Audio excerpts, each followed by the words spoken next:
बिस्मिल्लाहिर्रहमानिर्रहीम। आज मैं आपको हज़रत नजमुद्दीन कुबरा रहमतुल्लाह अलैह के बारे में बताऊंगा। ये अपने वक्त के बहुत बड़े वली थे। इनका दिल रोशन था, इनका दिमाग रोशन था, इनकी रूह रोशन थी, इनका ख्याल रोशन था, इनकी फिक्र रोशन थी और अल्लाह रब्बुल इज़्ज़त ने इनको बेशुमार सलाहियतों से नवाजा हुआ था।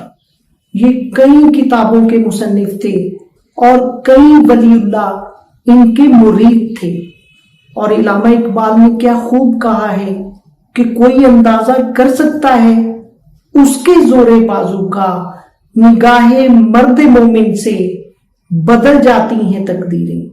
ये वो हस्ती थी कि कोई भी आम शख्स इनकी महफिल में आ जाता और अगर आप उस पर तवज्जो फरमा देते तो लम्हों में उसको वलिये कामिल बना देते थे। हजरत नजमुद्दीन कुबरा रहमतुल्लाह अलैह की बारगाह में एक शख्स हाजिर हुआ। उसने एतराज किया कि ये कैसे मुमकिन है कि अल्लाह रब्बुल इज़्ज़त के प्यारे नबी हजरत मोहम्मद सल्लल्लाहु अलैहि वसल्लम मिराज की रात अल्लाह से मिलने गए, आसमान पर तो कोई सुराख होना चाहिए था, वो कैसे आए और कैसे चले गए।